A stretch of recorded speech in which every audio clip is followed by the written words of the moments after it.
Hola, buenos días. Mi nombre es Alma Sofía Marín Salinas, de tercer semestre, y junto con mis compañeras Lady, Joana y Diana vamos a estar presentando la aprobación del voto femenino en 1954. La conquista del voto femenino en Colombia fue un acontecimiento muy importante, ya que fue décadas de esfuerzo y de luchas de las mujeres para hacernos reconocidas como ciudadanas. Este hito histórico fue un acontecimiento, como ya lo dije, muy importante. En 1953, en la provincia de Vélez, fue la primera aprobación del voto femenino, pero esta se cayó porque se consideraba una violación al orden nacional que las mujeres tuviéramos el derecho al voto. Otro hecho histórico muy importante fue en 1945, durante el gobierno de Alberto Lleras Camargo, se presentó un proyecto de ley para que las mujeres fuéramos reconocidas como ciudadanas. Este pasó al Congreso para hacerse el estudio y su aprobación, pero tiempo después fue archivado. El 25 de agosto de 1954, la Asamblea Nacional Constituyente aprobó de manera unánime el acto legislativo número 3, donde se nos reconocía a las mujeres colombianas como ciudadanas, esto garantizándonos el derecho al voto. Personajes importantes como Esmeralda Arboleda y Josefina Valencia fueron participantes claves en la asamblea y voces centrales en el debate final. No fue hasta 1957 donde nosotros ejercimos el derecho al voto a través del plebiscito que aprobó el Frente Nacional. Ese día, 1.835.000 mujeres acudieron a las urnas, marcando un punto de inflexión en la historia de Colombia. Hablando del contexto social que se desarrolló en la época de la aprobación del voto femenino, debemos recordar que fue en inicios de 1954, donde vivíamos en un país extremadamente patriarcal y muy dirigido por la moral de la Iglesia Católica. El rol de la mujer era el hogar, donde esa no podía participar ni en ámbitos políticos ni económicos. Su rol solo era mantener el hogar. El primer hecho histórico importante que se dio fue el acceso a la educación superior. Esto marcó un punto de inflexión para nuestra sociedad, cuando en 1935 la Universidad Nacional aceptó la primera mujer para estudiar en sus aulas de medicina y derecho, siendo la primera mujer graduada Gerda Wollstonecraft en 1947, demostrando su capacidad intelectual y de desarrollo para poder ejercer esos roles que eran mayormente masculinos. El contexto político que se estaba viviendo en esta época era un contexto marcado por la intensificación de violencia bipartidista, y ese aumentó gracias a la muerte de Jorge Eliezer Gaitán en 1948. Esta crisis de legitimidad de sistemas políticos creó las condiciones de emergencia de alternativas que buscaban superar el conflicto entre liberales y conservadores. En el gobierno de Gustavo Rojas Pinilla, entre 1953 y 1957, representó una ruptura del orden político tradicional. Su proyecto de revolución en marcha buscaba modernizar el Estado colombiano mediante reformas sociales que incorporaran a sectores históricamente marginados, como lo eran en ese momento las mujeres. El contexto internacional jugó un papel importante en la creación de las Comisiones Interamericanas de las Mujeres en 1928 y la presión de organismos multilaterales como la ONU, que en 1952 aprobó la Convención sobre los Derechos Políticos de las Mujeres. Crearon un marco normativo favorable. Colombia buscaba proyectar una imagen moderna ante la comunidad internacional, particularmente importante en el contexto de la Guerra Fría y la competencia ideológica en América Latina. El contexto económico de esta época era un contexto cambiante, porque se estaba experimentando una transición acelerada desde un modelo agroexportador hacia una economía industrial urbana.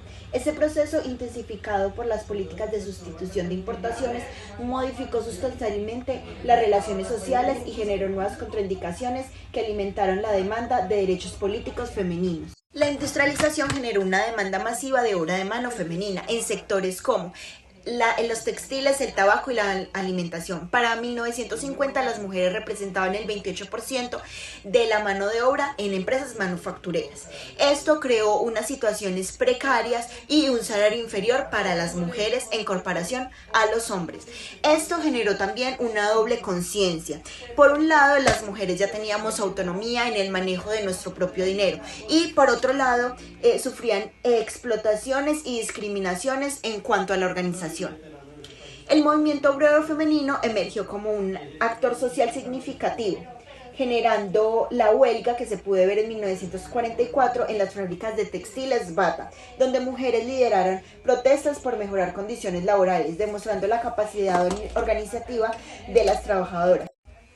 El Estado en expansión creó nuevas oportunidades para mujeres educadas. El crecimiento de la burocracia estatal, particularmente en sectores como educación, salud y registro civil, generó empleos que requerían niveles de alfabetización, donde las mujeres habían alcanzado la igualdad con los hombres. Para 1950, el 42% del magisterio nacional era femenino, creando una base social de mujeres profesionales con intereses en influir en las políticas públicas. Gracias. Bueno, muy buenas tardes. Mi nombre es Lady Joana Morales. Les voy a hablar pues sobre los actores vinculados al proceso de aprobación del voto femenino en 1954, donde las principales protagonistas fueron las mujeres con la lucha pues del sufragio, como lo fue Ofelia Uribe de Acosta, Josefina de Valencia, Esmeralda Arboleda, María Correa Manrique y Georgina Placher. Ellas desempeñaron un papel fundamental a abordar pues, por la igualdad de los derechos políticos y civiles para las mujeres en 1954. También las organizaciones de las mujeres jugaron pues un papel muy importante, como lo fue grupos como la Unión Femenina de Colombia y la Alianza Femenina. Ellos organizaron, también ayudaron pues a lo que fue la movilización de las mujeres, algunos políticos también, como lo fue Alfonso López Pumarejo y Eduardo Santos, que apoyaron la lucha por el sufragio femenino. También en los medios de comunicación como El Tiempo contribuyeron a generar conciencia sobre la importancia del derecho al voto. Gracias. Hola a todos, mi nombre es Diana María Blandón y como estudiante del trabajo social sé que la historia no se trata solo de fechas, se trata de las personas y de las luchas que construyeron el presente en el mundo en que vivimos. Hemos hablado de un momento crucial en Colombia, la aprobación del voto femenino en 1954. La pregunta que nos queda es, ¿cuál fue el verdadero impacto humano del voto femenino en 1954? ¿Fue solo un cambio legal o transformó la esencia de nuestra sociedad? Para entenderlo, imaginen a miles de mujeres, nuestras abuelas, bisabuelas, luchando por algo que la mitad de la población ya tenía. Ellas no solo estaban pidiendo un favor, estaban reclamando su dignidad, su igualdad de condiciones. Durante siglos, la mujer fue relegada al mundo privado, como la cocina, el cuidado y el silencio. La política, el poder, la toma de decisiones era un club privado solo de hombres. En 1954 dinamitó esa pared. El voto fue como la llave que abrió la puerta al mundo público. Mm, Fue la reclamación de que una mujer ya no era solamente una hija o esposa, sino una individua que con derechos y criterios propios fue un acto de justicia poética que demostró que el verdadero progreso nunca es regalo, sino conquistado con persistencia. El impacto más humano de 1954 fue el resultado inmediato de una elección, sino el cambio de mentalidad. Cuando una mujer obtiene el derecho al voto, no solo gana un papel en la urna, gana la autoridad de opinar en la mesa, de exigir en la empresa y de liderar en su comunidad.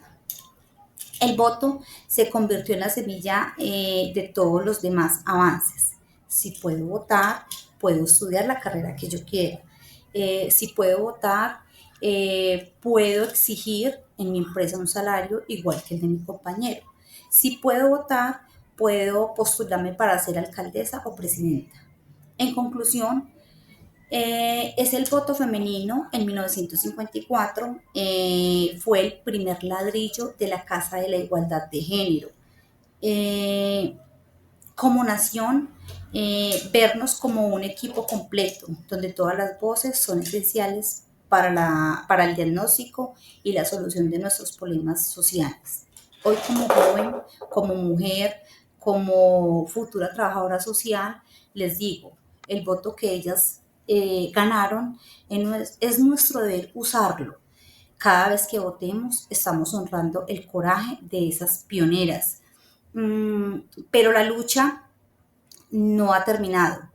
La igualdad, la equidad y la equidad es la presentación justa que sigue siendo nuestros desafíos. Muchas gracias. Este derecho sentó las bases para que las mujeres pudiéramos trabajar y desarrollarnos en el sector público. También